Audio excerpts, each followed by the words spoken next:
Diyan pala kayo. Liga, samahan niyo kami. So ano nga bang diversity? Ayon dyan sa PPT na nakikita nyo, diversity refers to the variety of observable and unobservable similarities and differences among people. Initially, diversity refers to the uniqueness of each individual and how we as an individual are different from another individual. Additionally, diversity in the workplace refers to an organization that intentionally employs a workforce comprised of individuals with a range of characteristics. So these characteristics may begin with gender, religion, race, up to ethnicity, sexual orientation, education, and etc. So for us to get to know more about diversity, there are actually five types of diversity for us to determine the different observable and unobservable characteristics of an individual. Number one, surface level. Surface level refers to the observable differences among people like age, race, ethnicity, physical abilities, physical characteristics, and gender. So obviously, ito yung mas madali nating makilala sa isang tao or mas madali nating ma-observe like how they act physically and what's their body like. So, papasok rin dito yung age because we can consider right from there if they are older or younger from us. Number two, deep level. Deep level refers to an individual differences that cannot be seen directly. For example, these are the goals, values, knowledge, skills, abilities, and attitudes of an individual.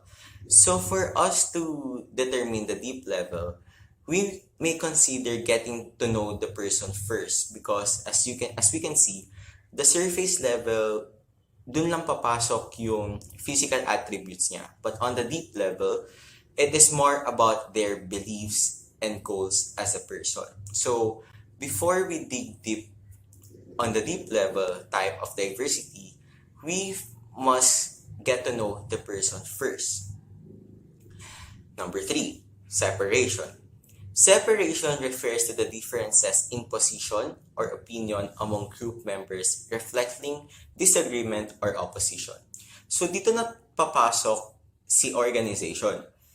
Separation refers to the certain or different position of uh, of an environment. Let's say for example, a business. So there, of course, on a business there are boss and employees. So separation type of diversity is what makes us separate from each other under the business because of the title or the position we have on that business. For our fourth one, variety. Variety refers to the differences in a certain type of or category. So it can be a group member's expertise, knowledge, and background. So sabi nga natin kanina na we are all different from each other. So of course, we are also different pagdating sa ating expertise, knowledge, and background because ang background ko or ang knowledge ko is absolutely different sa mga knowledge ng ibang tao. Lastly, for our fifth one, disparity. Disparity refers to the differences in the concentration of valuable assets or resources. It is also the similarities in rank, pay, authority, and status. So from the word, of course, we live differently from each other, we make money differently from each other, and we also rank based on our jobs differently from each other. So dun papasok si disparity. That we already learned about the different types of diversity, we can now proceed to discuss diversity and business furthermore. But before we jump into that, there are actually reasons why we need to understand diversity and why is it essential to a business. According to Forbes.com, there are actually 8 reasons why diversity is essential to a business. Number 1, it creates greater innovation and creativity. Number 2, it provides a range of skills. Number 3, the business will be boosted. Number 4, there will be more happier employees. Number 5, it can increase productivity. Number 6, we can understand the customers. Number 7, more talents to choose from. And lastly, for number 8, there will be more higher revenues. Uy, diyan pala kayo. Sa ngayon, pag-uusapan natin ay diversity pa rin, pero about naman sa age. And kung ano ang diversity sa business. So as you can see, I'm a gangster. So let's get started. Ngayon, ang pag-uusapan natin ay generations. So, ano nga ba ang 4 na generations? Ang 4 na generations ay kinokonsist ng seniors, baby boomers, Generation X, and Generation Y. So, ang ating generation naman ay Generation Z. So, mga ano na tayo, mga lulong na sa technology. Pero iba, lulong na sa droga. Hindi, joke lang. So, ano nga ba ang generations na aking tinutukoy? So, sa generation ng seniors, sila ay 1922 to 1943. Sa generation naman ng baby boomers, 1943 and 1963 sila. Sa generation X naman, 1964 to 1980 sila. Ang generation Y o ang millennials naman ay 1980 to 2000. Para madaling magets ninyo, ang seniors ay lola natin. Ang baby boomers ay lola na din natin. Ang generation X naman ay mga nanay natin. So, kung makikita nyo, mas matanda nga sila sa atin. So, dapat ginagangster natin sila. Dapat di natin sinusunod. Layas ka! Idiot! So, anyways, continue tayo. So, sa millennials naman ay sila yung mas nakatanda sa atin ng onte. So, siguro mga 3 to 4 years old ang tanda nila sa atin. Simula doon sa 23 hanggang 42. Sila ang mga millennials.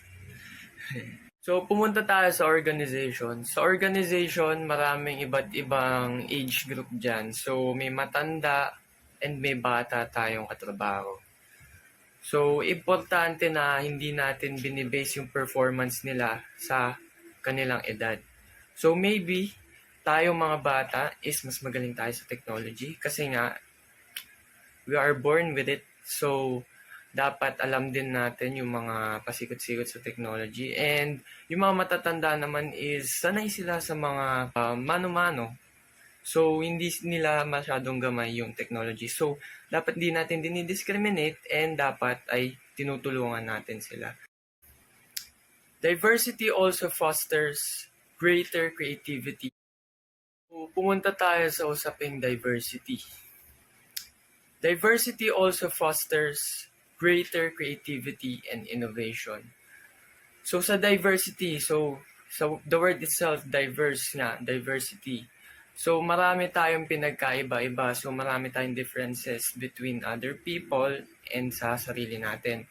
Maybe may magaling tayo sa isang bagay and yung isa naman magaling sa ibang bagay. So it increases creativity and innovation kasi nga nagkakaroon ng bagong idea. Kasi pag nagsama yung dalawang yun na maggaling sa dalawang bagay, magkakaroon ng creativity and then innovation. So organizational performance increases when employees have positive attitude towards diversity. So kapag may positive attitude ka towards diversity is mas magiging maganda yung flow or mas magiging maganda yung relationships between the employee to employee or your employees kung ikaw yung manager. Kasi sa isang organization, sabi ko nga maraming different race, different ages, different beliefs ang meron mga tao. So, kailangan maging positive tayo doon and i-accept natin yung mga differences. And mag-adapt tayo sa kanila para mas maging maganda ang performance ng company.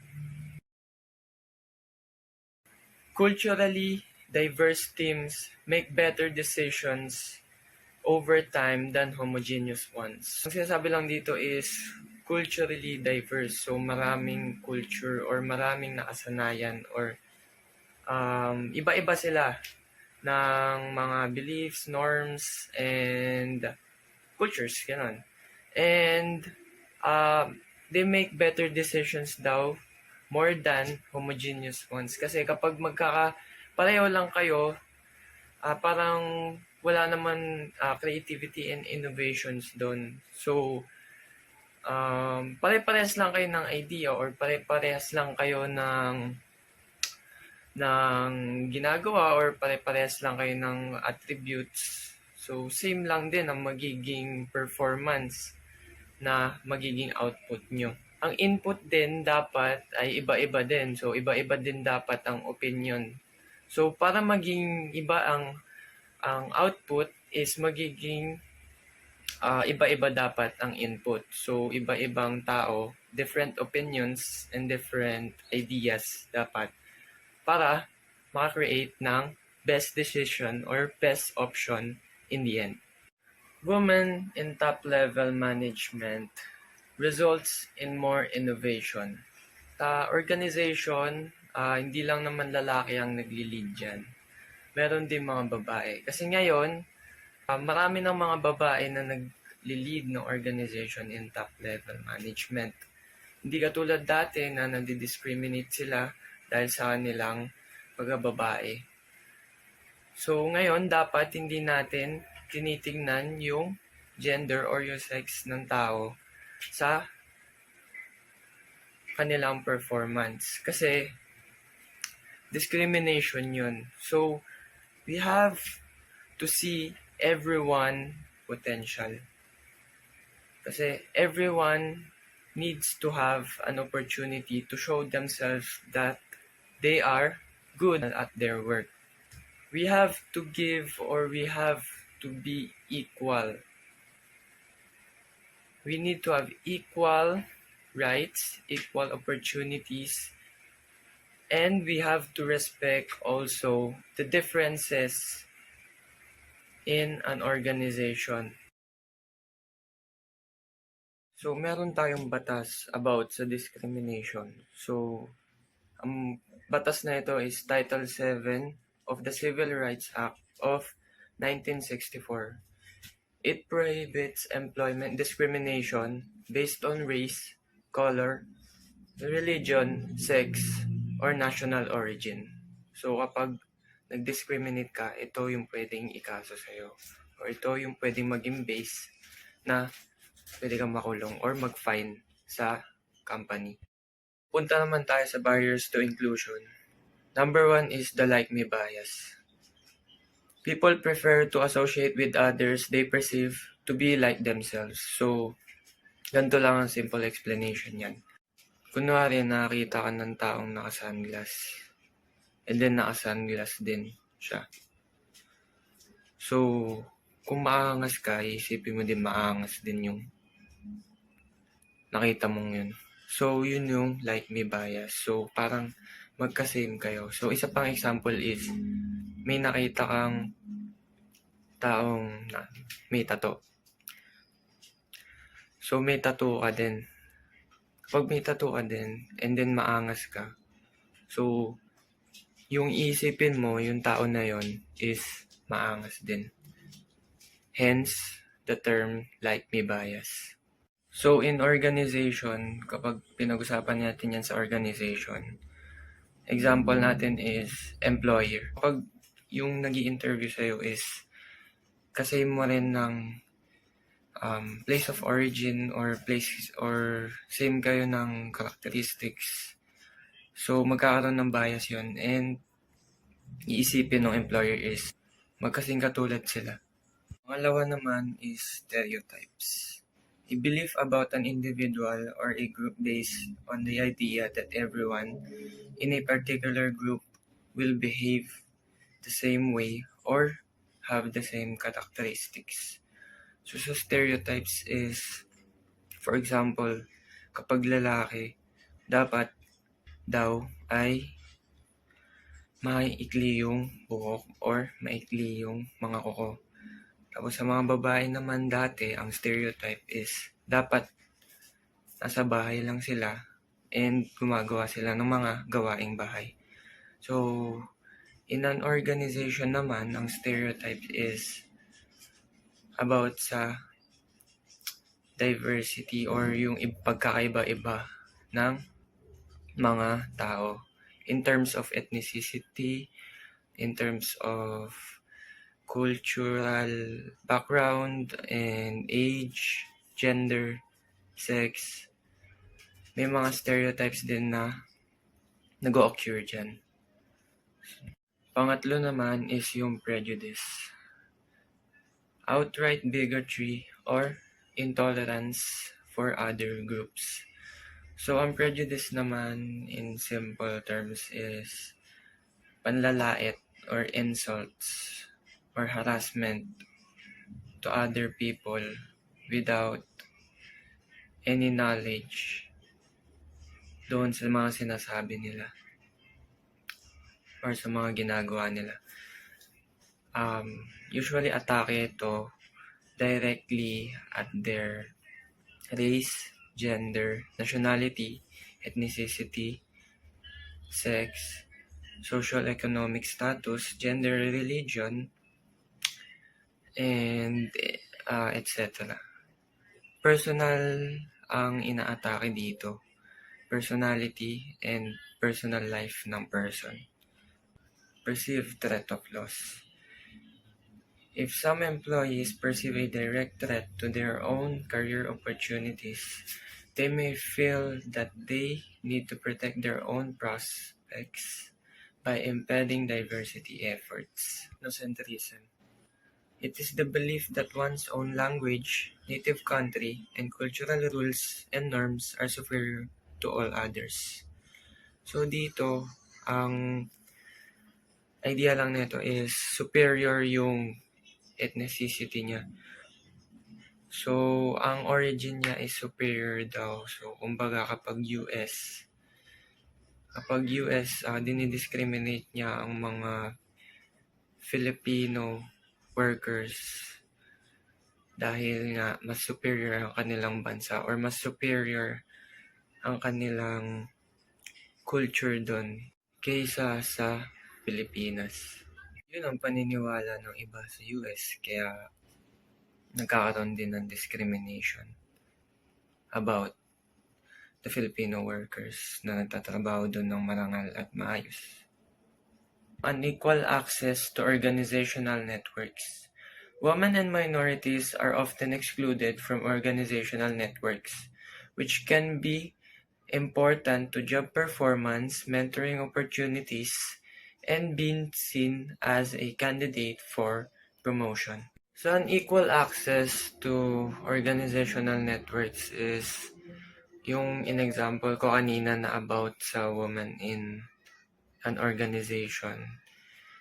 And may discrimination kasing nangyayari kapag babae is nasa top level. So, kapag yung babae is nasa isang organization, kasi kapag mas magaling siya sa isang employee doon na mas mataas sa kanya na lalaki, ay nagkakaroon ng hindrances sa pagkaroon ng opportunities doon sa babae. Kasi nga, binablock nung lalaki na employee yung opportunities na pwedeng mapunta doon sa babae na employee. Hence, nagkakaroon ng unequal access to organizational networks. Final topic, I am discussing about managing diversity. So, for the first one, top management support for diversity and for diversity initiatives. So, ano mga ba ang support na magagawa ng management? And ano yung mga diversity initiatives na yun? Mga diversity initiatives na ito ay policies and practices, staff training, targeted recruiting, employer-sponsored awareness, and events for employees na para sa mga company na maraming or diverse employees. So, ibig sabihin is marami silang differences between employee to employee and managers to employee. Second is reciprocal mentoring. Matches senior employees with diverse junior employees to allow both individuals to learn more about a different group. So, kumbaga, sa unang topic na diniscuss ko, they need to reciprocate each other knowledges so that the younger and older workers or employees may be able to share and adapt new technologies or new ideas that may help them together to help the company be more successful or the organization be more successful. Also, for this one, older adults may benefit from self-paced learning environments and confidence-boosting interventions. Ibig sabihin lang ng self-paced learning is learn at your own time and schedule without your instructor's deadline or kapag minamadali ka ng instructor. So, dito, meron kang sarili mong oras para matapos yung isang assignment or task na ibinigay sa'yo ng organization or company. Confidence boosting interventions are things that you do or things that you think that boost your confidence in everything that you do. So for the last one is, it is not realistic to claim or to pursue an I'm totally unbiased stance with regard to diversity. So it is unrealistic nga kasi nga marami tayong magkakaiba-iba or we are diverse. So we are diverse when it comes to culture, norms, ethnicity, age, sex, gender, and etc. So, it is impossible na hindi ka maging bias kapag may nakatagpo kang same na personal or about sa mga binanggit ko na yan. So, thank you guys for listening. That's it for my part. Gangster, peace.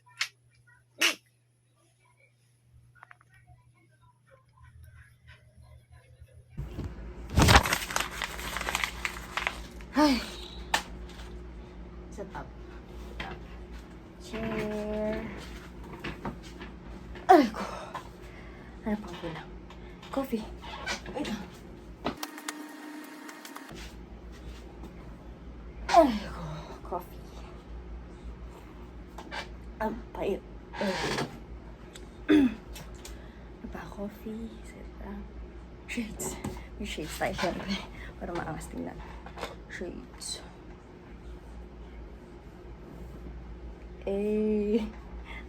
Shades tayo. Siyempre kahit wala namang araw mag-shades, diba? Para maangas tingnan. Ano pa? Shades. Wala na. Wala na siguro. Pwede na ako mag-star. Pwede na. Wait lang. Ayusin natin itsura ko. Magmukha akong tanga, diba? Yan.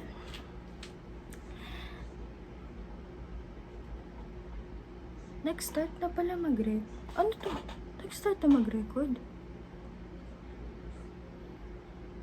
Ay, nag-start na mag-record. Okay. Nag-start na pala mag-record.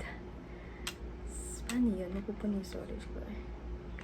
Ay, hindi. Okay lang. Cut na lang natin. Cut. So, ayan. Kunwari na-cut na. Kunwari na-cut na. Shades tayo. Ayan. So, hi guys. It's me. I'm the problem. Joke lang. Ba't ako kumanta? Anyway, hi. I'm your conscience. Conscience. Mali na naman. So, hi, I'm the next reporter, of course. And, I think, mali na naman. Ulit-ulit. So, I'm the next reporter. Before I start, I just wanna ask, kaya pa? Nakikinig pa naman kayo? Okay. Sana naman, Sana nakikinig pa kayo. Kasi, dapat lang kayo makinig. So, I think, sa part ko na to, may report is mga 24 slides. 24 slides, okay. Pero, promise, mabilis lang to. So, I hope you listen to me, okay? So, yun. Dami ko ng kuda. Mag-start na ako. Okay? Start na. Globalization. So, according to Google, alam mo talaga. Pero, let's be real, this topic is already widely discussed, so it's not at all easy to explain kasi iba't ibang definitions ang lumalabas from different perspectives. But of course, I'm gonna try to explain such complicated term into simple words. Globalization, let's put it into simple words. After reading and watching how people define globalization, there are only two words na tumatak sa isipan ko. And that is international influence.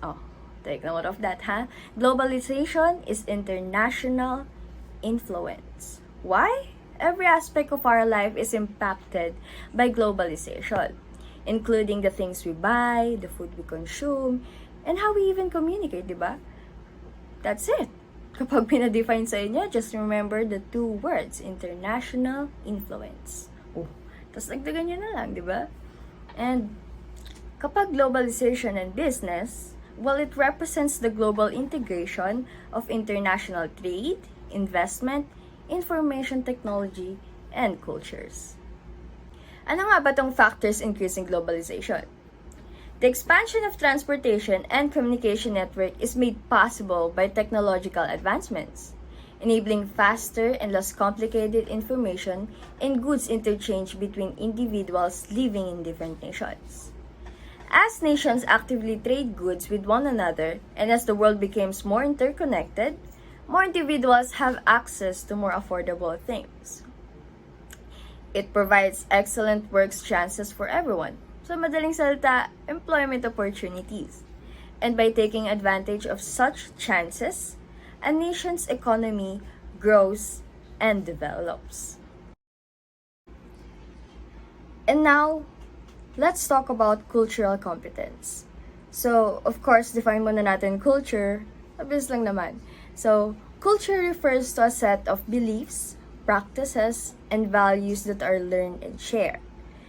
And cultural competence is all about the ability to understand, communicate, and effectively interact with people across culture. As you can see on this slide, the 4 sentences under the cultural competence is actually crucial to this topic, Kahit sobrang ikli niyan, expand natin yan. So, why? Because it encompasses being aware of one's own worldview and developing positive attitudes towards cultural differences. Next is that, napaka-imposible na maging expert ka in every culture. Just acknowledge that you are not an expert. Nobody's perfect nga naman, di ba? But you must show respect by being open to learning more and paying attention to other people's stories. And lastly, to practice this skill is that, first, of course, pay attention. Second, listen. And third, show interest. Napaka-importante na itong cultural competence, especially in the workplace talaga.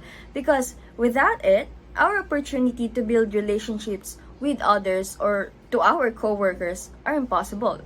Kasi ano ba mangyayari? Pag ganito, di ba? Magkakaroon ng misunderstandings, makakasakit ka ng feelings ng ibang tao, and possible na maging biased ka. But it can be avoided by remembering this 4, okay? So, that's it. That's it, di ba? Hindi ko na nainom yung coffee. Props pa. So, ayun nga, gusto ko lang sabihin na,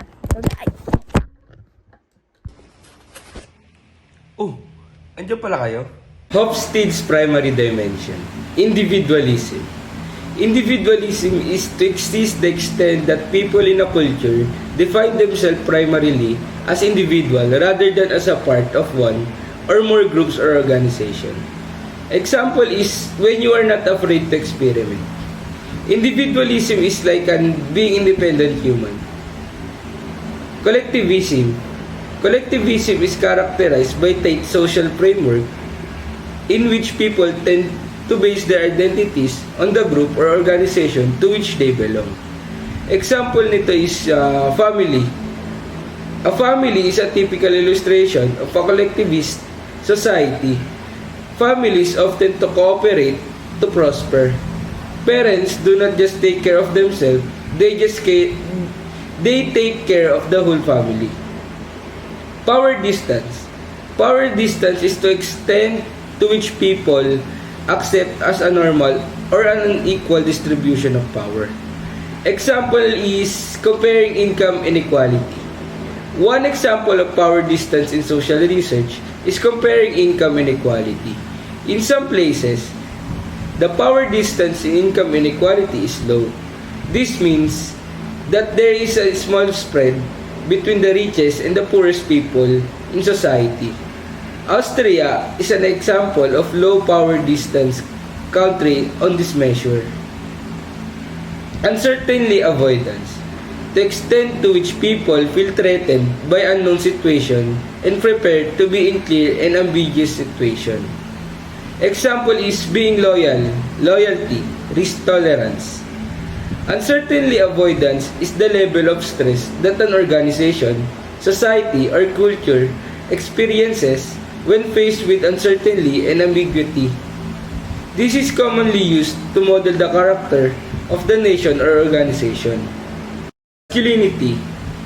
The extent to which the dominant values in society emphasize aggressiveness in the acquisition of money and the other possession as opposed to concern for people, relationship among people, and overall quality of life. Masculinity it's a trait that traditionally viewed as masculine in Western society includes strength, courage, independence, leadership, and assertiveness. Long-term values includes focusing on the future, working on projects that have distance payoff, persistence, and thrift. The value of a company or product over an extended period, businesses often classify their customer based in terms of the customers. Predicted long-term value. Short-term value. More oriented toward the past and the present includes respect for traditions and social obligations. Short-term values are simply means considering only what is in front of you instead of considering the possible impact of a course of action over the long term. We think about what might happen today, tomorrow, or next week. Work-related differences in 10 countries. Example na lang natin is yung Canada.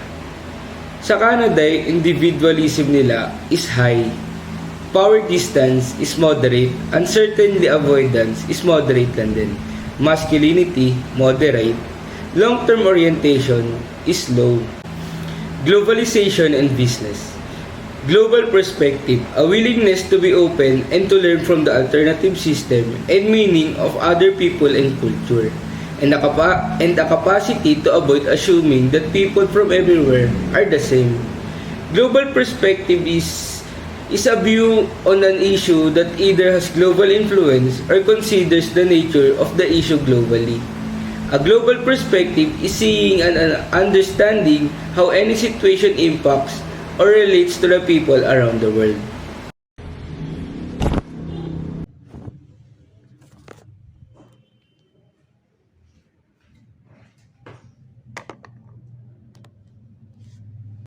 Now, let's discuss how does technology connected to business. So of course, technology also represents a major environmental issue that impacts the businesses today. So on your screen, you can see the brief definition of what technology is. So technology basically refers to the methods used to create products, including both physical goods and intangible services. So in this definition, we use the word physical goods. which refers sa mga bagay na nahawakan natin.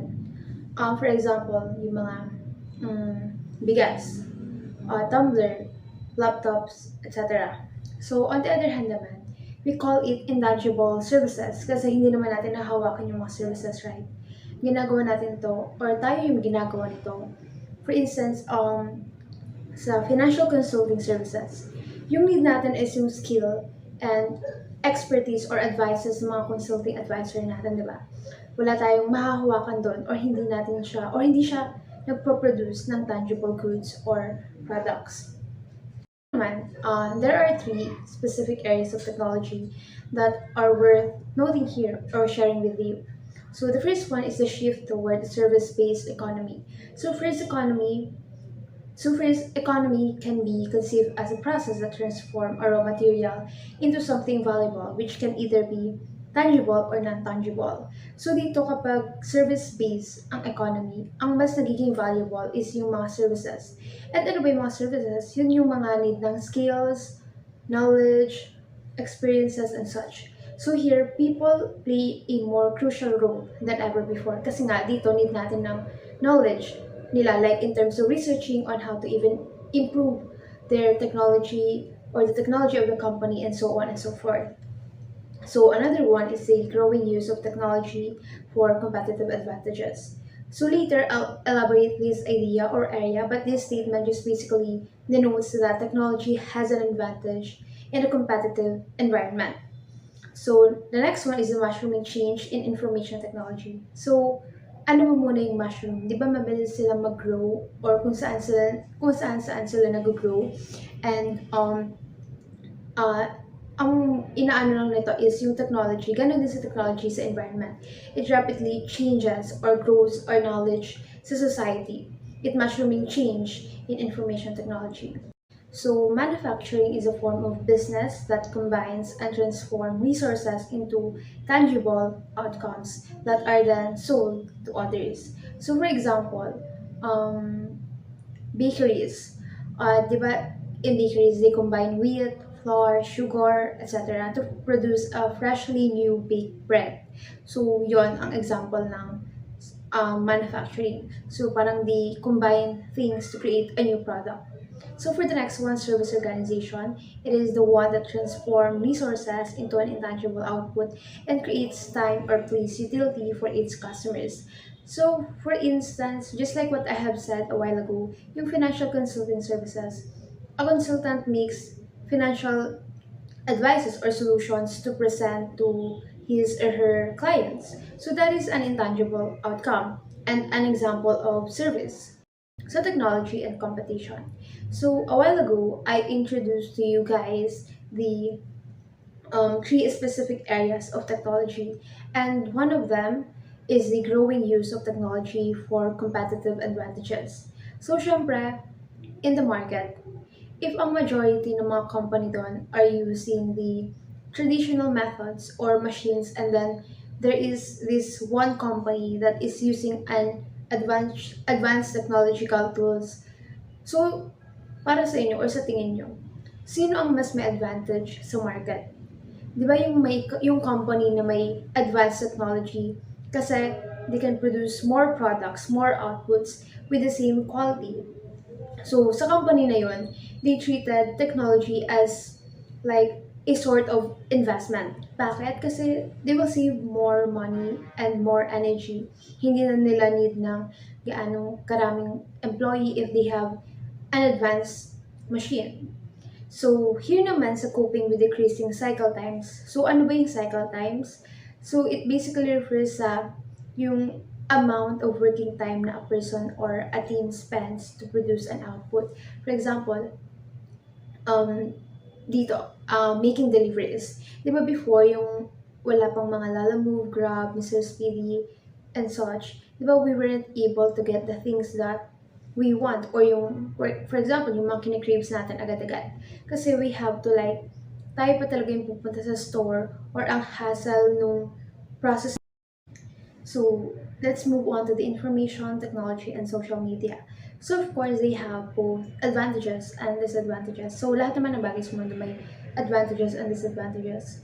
So sa advantage, of course, marami yan. Some of them are they make leaner and more flexible organizations, increase collaborations, and improve management processes and system.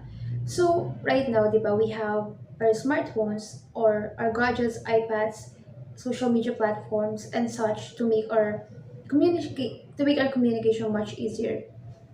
So just like recently, di ba super on day lang naman ng nag-work from home before the pandemic. So mostly talaga is going to the respective offices or workplaces in person. But because of pandemic, we had to switch to online. So imagine if we don't have technology and social media platforms, how can we continue our works and job responsibilities in the midst of pandemic? How can we have a source of income in the midst of pandemic if we don't switch or if we didn't switch online? So that's it. And as for the disadvantages naman, let's use the example a while ago na since we switched to an online setup before, we can only see our peers, bosses, and workmates through our monitors during meetings, which is a very different experience from a face-to-face setup. So one of the results is a lot of people have developed a social anxiety. So because they weren't able to practice a face-to-face interaction for a period of time, nagkaroon na sila ng fear of crowds, or some of them have developed or had experienced communication struggles and such. So, those are the advantages and disadvantages of information technology and social media. So, all the things that I discussed are the things that connect technology and business together.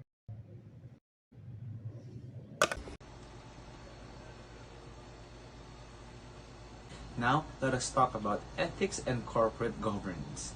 Ethics is like finance and marketing. Ethics become an essential function. But first, what is ethics? Ethics is a person's beliefs regarding what is right or wrong in a given situation. Business ethics enhances the law by outlining acceptable behaviors beyond government control. Corporations establish business ethics to promote integrity among their employees and gain trust from key stakeholders, such as investors and consumers. Next is managerial ethics. Managerial ethics is a moral code of conduct that a manager assumes while performing organizational activities. It includes the set of principles that guide what is wrong and what is right conduct in the organization, such as how the organization treats its employees, how employees treat the organization, and how employees and organizations treat other economic agents. Here is an example of flowchart of a managerial ethics. Now, there are three types of managerial ethics. First is the immoral ethics. It is when a manager unethically acts in the organization. Managers do not assume the welfare of employees or society while executing business activities. Second is the moral ethics. It is the condition where a manager acts ethically and is abide by the legal standards and laws. Managers do their best to recognize their wrongdoings and try to minimize it. The goal of moral managerial ethics is to achieve the organization's desired goals and also achieve the welfare of employees and society. Lastly is the amoral ethics. In this ethics, managers are irrelevant to what is wrong and what is right in their work environment. They lack a sense of ethical awareness and perceptions. Managers respond to the ethical or unethical behaviors only when they are required to do so. Now, let us talk about corporate governance. Corporate governance is a structure of rules, practices, and process used to direct and manage a company. It covers the areas of environmental awareness, ethical behavior, corporate strategy, compensation, and risk. The benefits of having corporate governance, it creates transparent rules and controls, provides guidance to leadership, and aligns the interests of shareholders, directors, management, and employees. It also helps build trust with investors, the community, and public officials. It is a game plan for resilience and long-term success and can lessen the potential for financial loss, waste, risk, and corruption. Now let's talk about government issues. It helps to protect stakeholder values and interests by improving performance and holding the organization accountable. Major corporate governance issues include fairness. Stakeholders at all levels should be treated equitably and reasonably. Violations should be redressed effectively.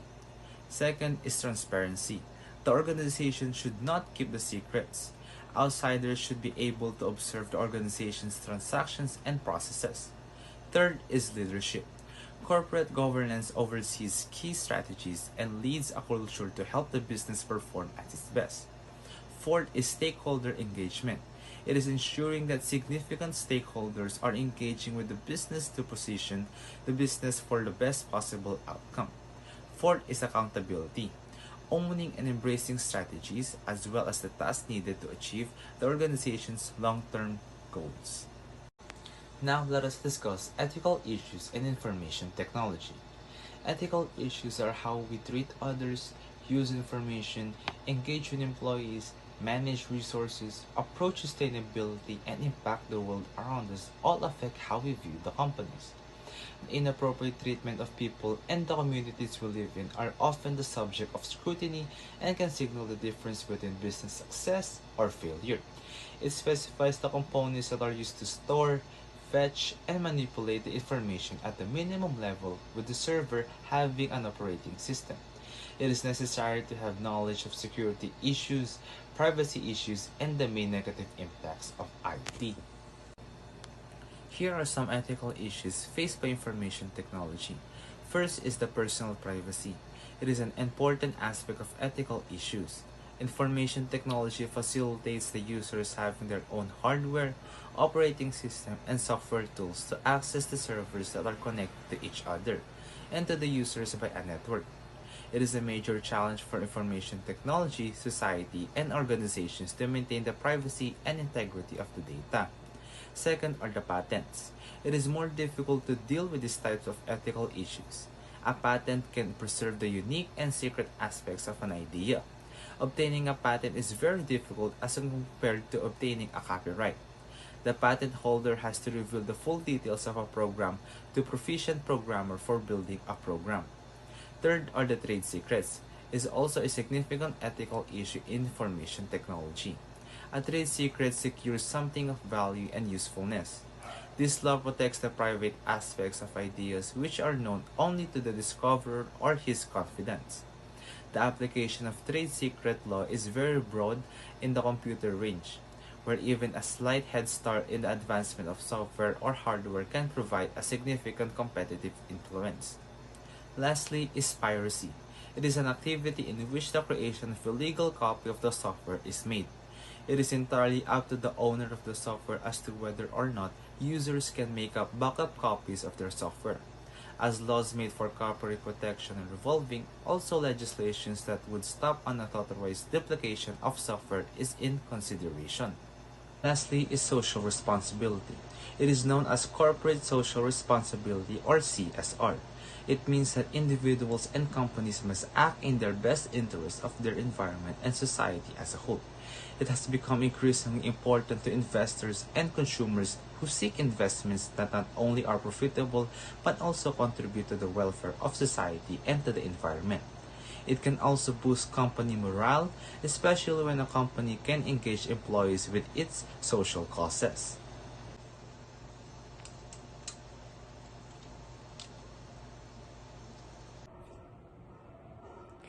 Nasa last topic na talaga tayo for today's discussion. Kaya naman, without further ado, let's talk about new employment relationships.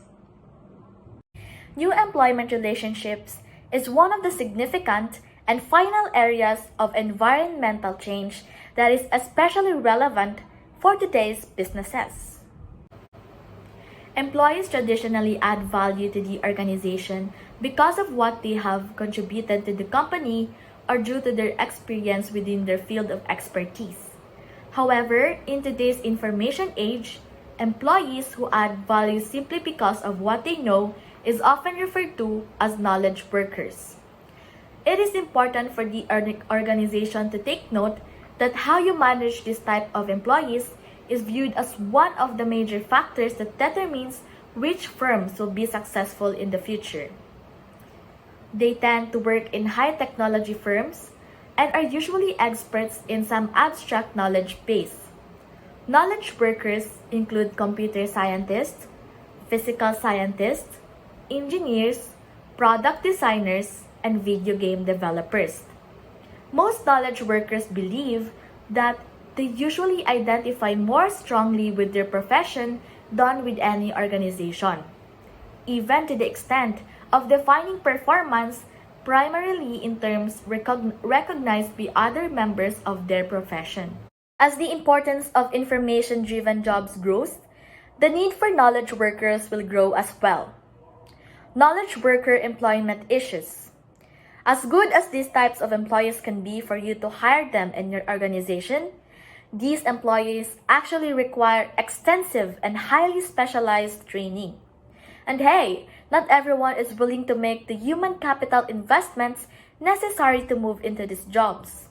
Not only that, because even after knowledge workers are on the job, they still have to be retrained, and training updates are critical in order for their skills to not become outdated.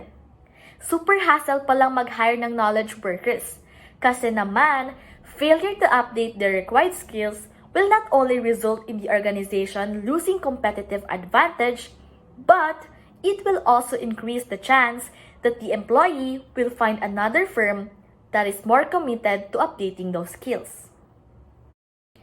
It is no secret that there are businesses who had to reduce their manpower or employees in order for their business to survive amidst the COVID-19 pandemic. And in order for these businesses to become more efficient, outsourcing is the key. It has become increasingly popular because of the pandemic. Outsourcing is the hiring of another company, business, or individual to carry out activities on behalf of your business. A great example of outsourcing is customer service. Acquiring the services of outsourcing, like the customer service, can help you focus on your core goals. Not only that, but it also helps you reduce labor costs, as outsourcing is way cheaper than hiring your own permanent staff. By outsourcing your work, your engagement of other people with expert knowledge and are used to doing that kind of activity every day brings about a greater competitive edge for you over your competitors who you staff in-house. There are some disadvantages in outsourcing too, such as the negative impact on staff, although it's not always the case. But there are some employees who may find themselves carrying out activities that they deem menial and so uninteresting, hence the reason why their morale may fall. The reduction of domestic job opportunities and less flexibility wherein you will not have an immediate access to the outsourcing in the way that you have with an employee is also one of the disadvantages of outsourcing. Outsourcing indeed makes good business sense in areas that are highly unrelated to a firm's core business activities. But offshoring has also attracted attention in terms of outsourcing to other countries for lower labor cost. This practice is often referred to as offshoring, in which it is the practice of outsourcing operations overseas. This is usually done by companies from industrialized countries to less developed countries. Among the specific reasons for locating operations outside a corporation's home country are lower labor costs. As labor costs vary immensely, businesses benefit from salary cost savings and allocate more funds to the company. Other than that is the higher savings on operational costs. When you hire offshore, you reap the benefits of lower rates, including real estate. Moreover, developing countries have lower rate in taxes and insurance compared to when maintaining an office in industrialized countries. Contingent workers are not core employees and are not managed by a traditional employment model. They are only engaged by an employer on a short-term, long-term, or on a project-by-project basis. One of the most significant motivators for employers to engage a contingent workforce over core employees is saving on costs.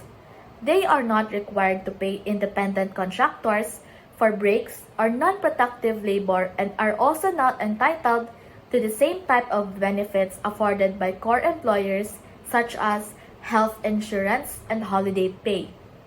Flexibility is also one of its advantages. Tiered workforce exists when one group of an organization's workforce has a contractual arrangement with the organization objectively different from that of another group performing the same jobs. Psychological contracts. It is a person's overall set of expectations regarding what he or she will contribute to the organization and what the organization will provide in return. Ngayon, we are done discussing all the topics under the changing environment of organizations. We would like to extend our warmest thanks to each and every one of you for lending us your time and participation. Pero syempre, umpisa pa lang yan dahil papunta pa lang tayo sa exciting part. Kaya naman, ang tanong ko sa inyo, classmates, are you ready for the real challenge?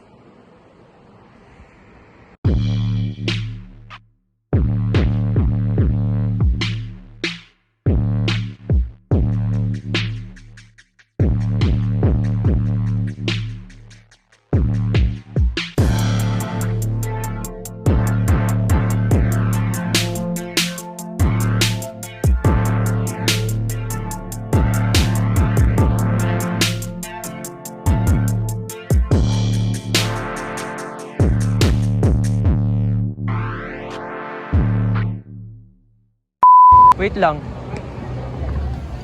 Nasaan si David?